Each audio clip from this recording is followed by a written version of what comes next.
"Excuse me, you always sit next to me, don't you?" I spoke to her softly, mindful of the people around us. It was the usual time on the usual subway every morning. On the first train, she would always sit next to me in my regular spot. "I'm sorry, am I bothering you?" She started to cry when I asked her. As I hurriedly apologized, she told me an unexpected story. "My name is David, 27 years old. I'm about to turn 28 soon, and for the past 4 years, my mother has always asked me if I have a girlfriend around my birthday. Tonight, as I was eating dinner after work, she asked me again, 'David, do you have a girlfriend yet? I've been asking you every year, but you've never had one. Stop making excuses about not meeting anyone and try harder.' She must have been really worried about me not having a girlfriend. Recently, she has been persuading me with a serious tone. I know, but I really haven't met anyone, and besides, I'm so into my work right now that I can't be that proactive. I believe that one day I'll meet my destined one.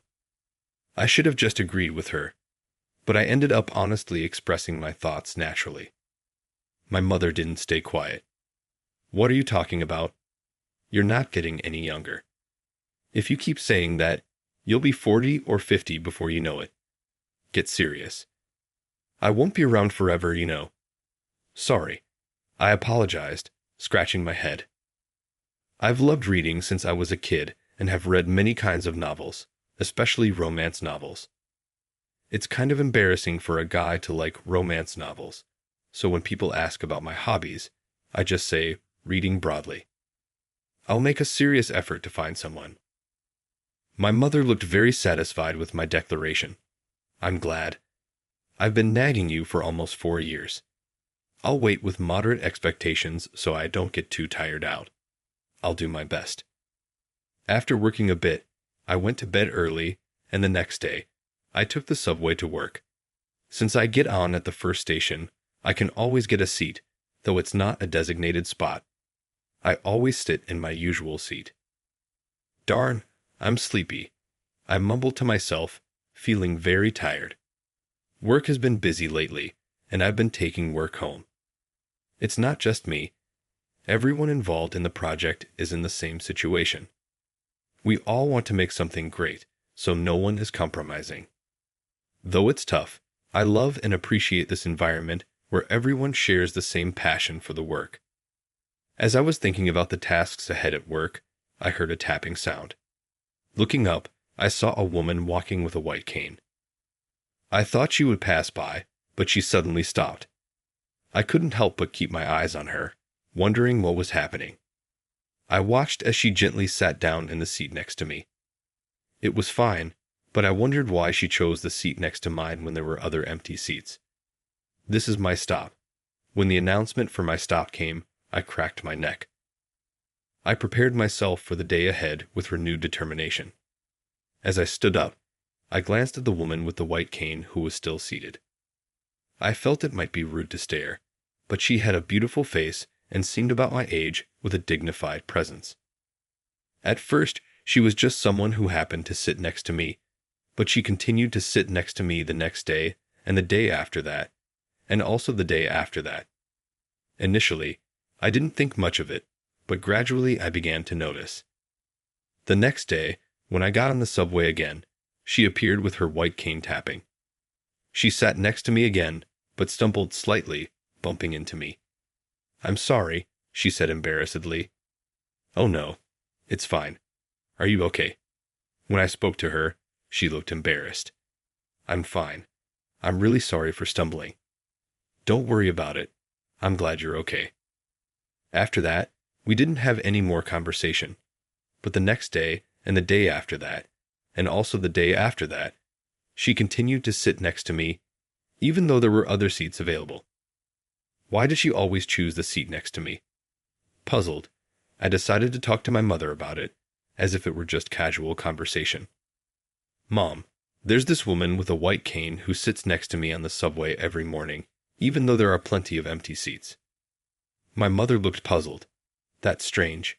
She can sit wherever she wants. But it is suspicious." Why don't you try sitting somewhere else tomorrow? Maybe I will. It's not that I mind, but I'm just curious.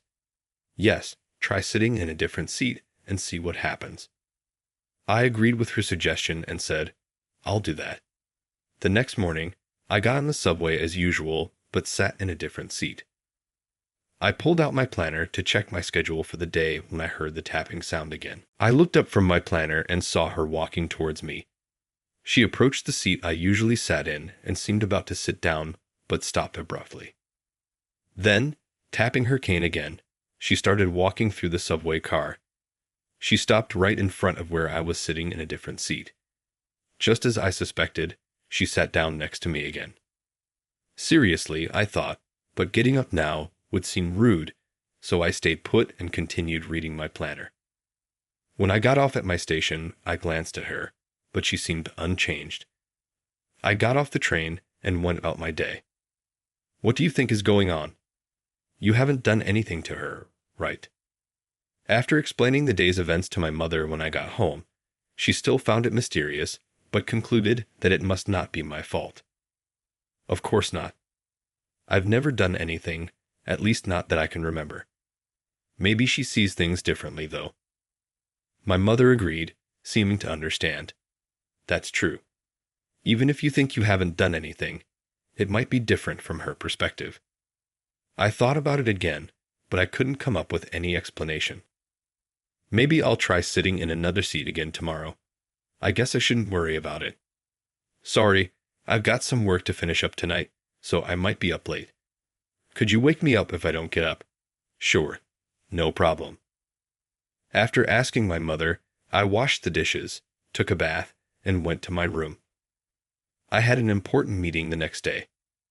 The company I work for, Harris Trading Company, is quite a major player among trading firms.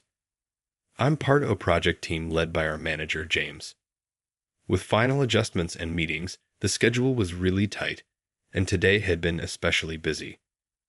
I hope I can get at least 3 hours of sleep, I muttered as I started working on my tasks. The last thing I remembered was, at 2 a.m., hey, wake up, it's time. David, my mother's voice somehow roused me from sleep. My alarm had apparently stopped at some point, and I was grateful to my past self for asking my mother to wake me. Rubbing my sleepy eyes, I got on the subway to go to work. Usually, I'd be wide awake by the time I got moving, but today, I just couldn't wake up. This is bad, I'm so sleepy. Today, I decided to close my eyes for just a bit, and then I heard the tapping sound again. Suddenly, I felt a strong shake on my shoulder, and I woke up in a panic. Excuse me, are you okay? You usually get off at this station, right? Huh, oh yes I do. As I struggled to comprehend the situation, she spoke to me again. In front of me was the woman who always sat next to me, looking desperate. Please wake up, isn't this your stop? Oh, you're right. I need to get off. Thank you. Indeed, the doors had just opened at my usual stop. I quickly thanked her and slipped out before the doors closed. That was really close. I owe her one. As I glanced back at the subway, I saw her smile with relief. That sight gave me a strange feeling, but I started running towards my office. Your proposal is great. Please go ahead and proceed with it. Thank you. I'll do it. That way I concluded the online meeting with a firm statement, and everyone exchanged greetings before ending the call. Riv, I said as I disconnected, and cheers erupted from the people around me. That went well. As I slumped into my chair, James patted me on the shoulder. Thank you so much, David. You did a great job. Thank you for all your guidance. James stood up and thanked him, and he responded with a smile. No, it was all thanks to the hard work of you and everyone else. James is not only capable at his job, but is very respectable as a boss and simply as a person. He's always polite and pleasant, never making a face even when we ask questions. Not having to worry about the boss's mood makes it much easier for us to work. He's helped me out many times. I'm really glad you were the leader of this project. Thank you so much. Let's have a celebration with everyone. I'm happy to hear that, thanks. Many of our team members have families, so how about a lunch celebration tomorrow? Of course, right everyone? Yeah, lunch works better for me too. Thanks a lot. Thanks to you, James, I was able to go home earlier and make my wife happy. Really? That's great to hear. Make sure to take good care of your wife. Yes, thank you. We then cleaned up the conference room and left the office early. Even though it was before the end of the workday, it was a thoughtful gesture from James. I gratefully left the office and headed home. On the way, I bought a cake my mother likes. I'm home. Hearing my voice, my mother came to the entrance. She looked a bit surprised to see me. Oh, you're home early. What's the occasion? Our meeting went well, so James, our leader, let us go home early. I handed her the cake box, and she was delighted. Thank you. Let's have some tea. Go wash your hands.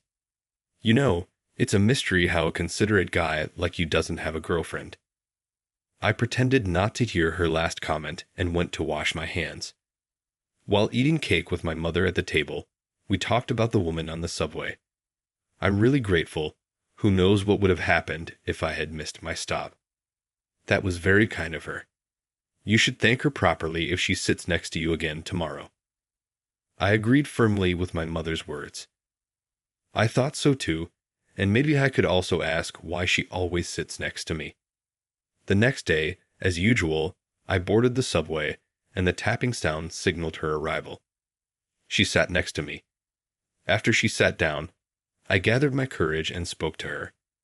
Excuse me? Thank you for yesterday. Thanks to you, I didn't miss my stop and was able to get to work on time. When I spoke to her, she turned towards me, inside in relief. Really? That's good.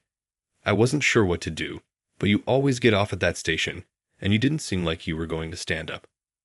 I had an important meeting yesterday, so I was really busy and sleep-deprived.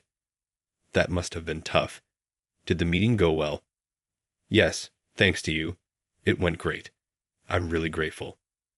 Sorry, I haven't introduced myself yet. My name is David. I work at a trading company in the city. Hearing my introduction, she introduced herself as well. Oh, I'm sorry for not introducing myself earlier. I'm Emily. I'm a painter. People are often surprised that I can paint despite being blind, but I manage. Emily smiled warmly. I was just about to ask that question. People often ask, so I usually explain beforehand. It surprises everyone, as she laughed softly. I felt like I could ask her the question that had been on my mind. This might seem strange to ask, but I've been curious. Why do you always sit next to me? Is there a reason for that? Her face darkened at my question, and I panicked. His tears started to fall from her eyes. Oh, I'm really sorry. Are you okay? I didn't mean to offend you. I quickly apologized to her. Even though it was the first station, people were getting on, and those who boarded started giving me suspicious looks. Of course, they must have thought I did something to make her cry. It's okay. Really. I'm sorry. There is a reason, but it might sound silly to others. She seemed to be thinking while wiping her tears. Seeing her like that, I made a suggestion. If you don't mind, how about we meet up sometime? I'd like to give you my contact information. I gave her my phone number. She entered it into her phone. I think I've saved it correctly. Is that okay? I confirmed that the number was correct and told her it was fine. At that moment, my station arrived. Well, I need to get off here. I'll be in touch. Thank you. I'll be waiting, I said. When I got home, I told my mother about it over dinner. As expected, she scolded me. What were you thinking, making the girl cry like that? I apologized right away. She seemed to have a reason, but I couldn't really ask her on the subway, so I suggested meeting up another day. My mother seemed to understand, but was still a bit upset. That was a good decision, but make sure you properly apologize to her. Yeah, I'll make sure to apologize. I really am sorry. After dinner, I felt a bit nervous but called her. She answered after about 3 rings. Hello, this is Emily. Hi, it's David. I'm really sorry about this morning. I'm off this Saturday. Are you free then? Oh, no need to apologize. I'm free too. Where should we meet? How about the cafe near Prince Street Station? They have great scones. If we catch the 9:45 train, we'll get there just as they open. That sounds wonderful. I love scones. See you at 9:45 then. We made plans to meet on Saturday. Seeing me busy preparing in the morning, my mother smirked. Look at you, all excited. You seem to be putting in a lot of effort just to meet someone. It's nothing like that. Even if she can't see, it's important to be presentable when meeting someone. I'm off. I told my mother and left to catch the 9:45 train. On the subway, I sat in my usual seat, and soon enough, I heard the tapping sound and saw her coming. She was wearing a floral dress and looked even more adorable than usual. Good morning. Good morning. I've been looking forward to today, she said. Me too. I'm excited for today. As we chatted and laughed, the subway started moving, and after about 10 minutes, we arrived at our stop. I'm sorry. I'm not sure how to assist you properly. What should I do? I asked honestly, and Emily kindly explained what to do. Could you walk half a step ahead and let me hold onto your elbow? Got it. Like this? I walked half a step ahead and offered her my elbow. Feeling her gently place her hand on my arm, I began to walk slowly. Is this pace okay? It's perfect. Thank you. We made our way slowly towards the cafe known for its delicious scones. As we got closer, the delightful smell filled the air. It smells wonderful.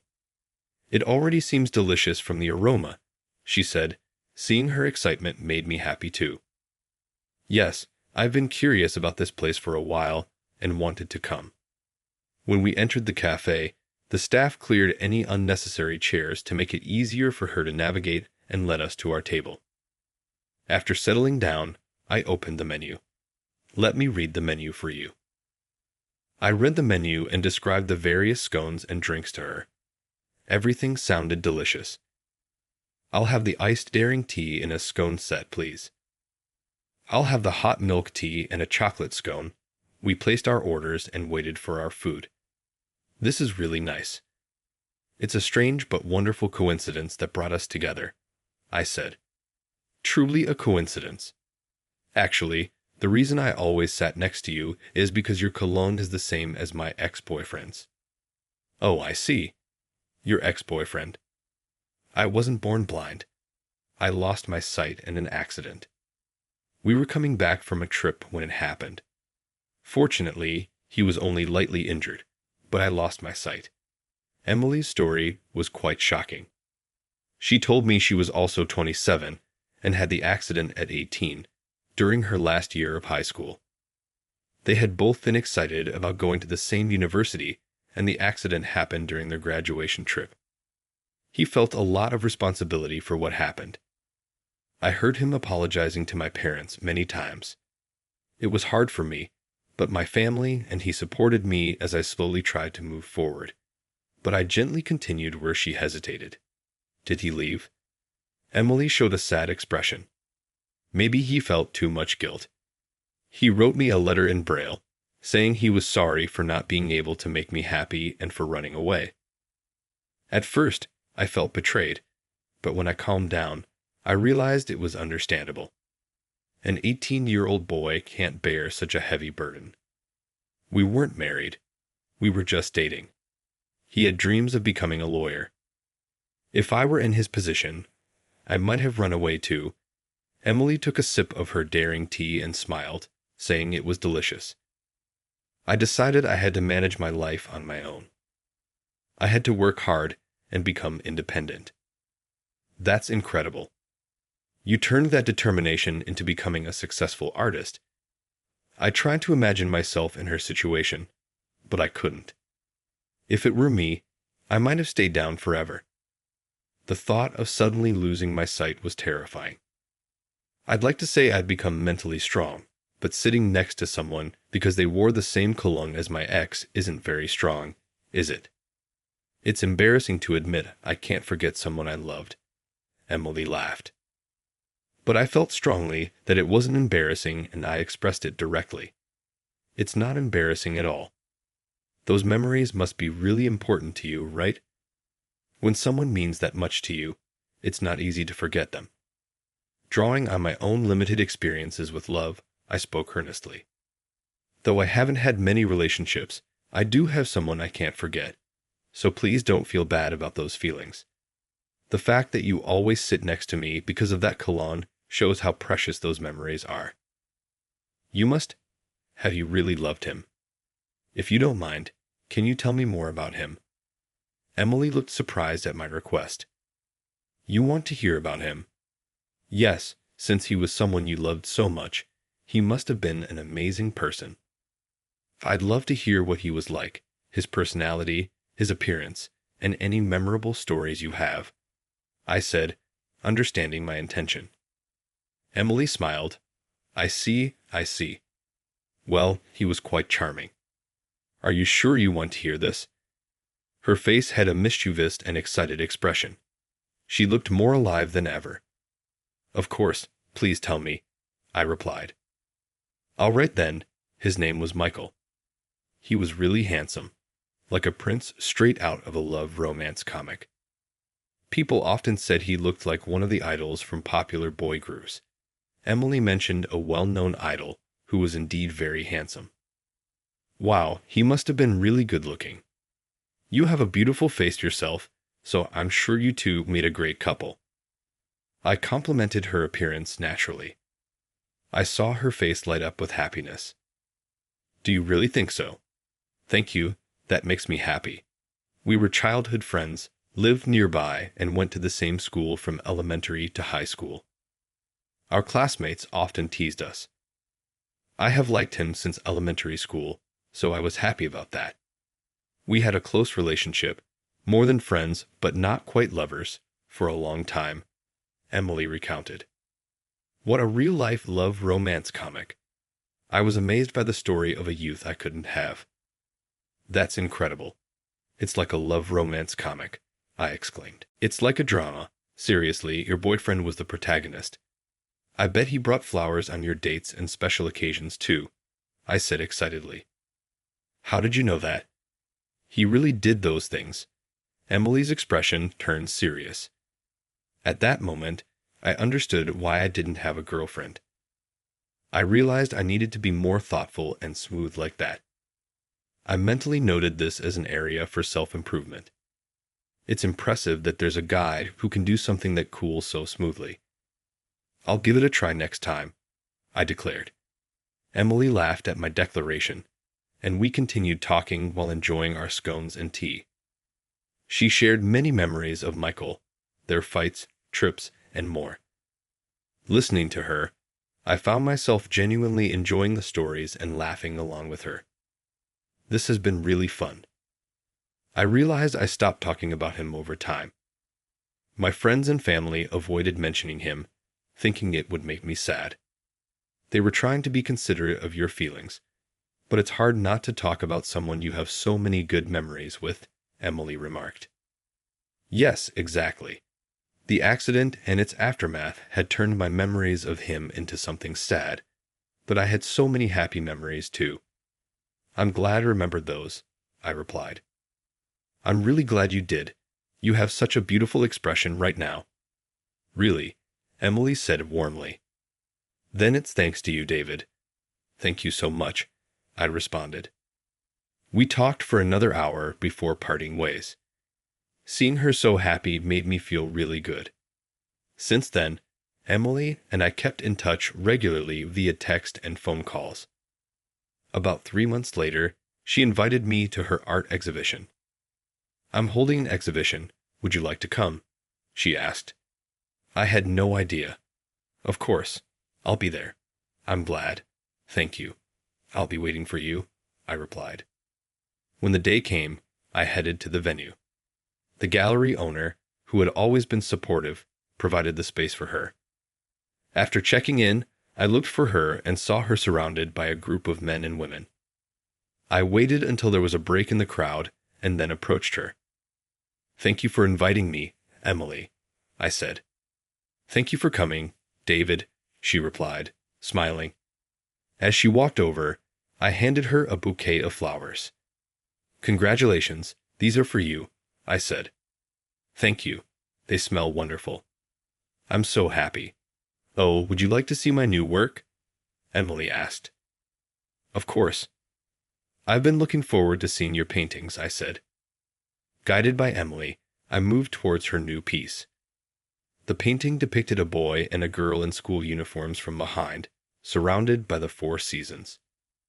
The depiction of the seasons was stunning, especially the cherry blossoms in spring and the autumn leaves. It was hard to believe that someone with impaired vision had painted it. "This is amazing. It's so beautiful. It really touches my heart," I said. "Are the 2 in uniforms you and Michael?" I asked. Yes, Emily nodded. "After talking with you, I remembered all the good memories I had with him and expressed the seasons we spent together: spring, summer, autumn, and winter. Each season holds precious memories that I didn't want to forget." We looked at the painting together for a while, but then someone else called out to Emily, "I'm sorry, I need to go." "Go ahead, you must be busy." "I'll look around and head out on my own. Don't worry about me," I said. "Thank you. I'll be in touch," Emily replied. I saw Emily off and then wandered around the gallery to look at other paintings. As I thought about bringing my mother, who surprisingly likes looking at paintings, to see the gallery with me, I decided to take one last look at the new piece. But someone else was already there, a tall man wearing his hat low over his face. My heart started pounding as I quietly observed the man. Seeing him sniffle and shed tears, I was convinced and approached him. "Excuse me, are you Michael?" He turned towards me, surprised. Yes, that's me. But who are you?" he asked, confusion evident in his voice. I smiled. "My name is David. I'm a friend of Emily," though Michael looked puzzled. I continued without looking directly at him. "It's a beautiful painting, isn't it? Emily's new work," she told me. "The 2 in uniform are you and her. You 2 look perfect together." I heard him gasp. The silence stretched on, and just as I thought he wouldn't respond, he spoke in a low voice. "Perfect together? If you knew what I did to Emily, you wouldn't say that. I left her when she needed me most. The responsibility was too heavy, and it crushed me." From the corner of my eye, I saw Michael quietly crying. "Emily told me about it. She understands why you left. She believes you left because you felt too much responsibility. She thinks it was something that couldn't be helped." Maybe so, but I can't forgive myself. I've never forgotten Emily.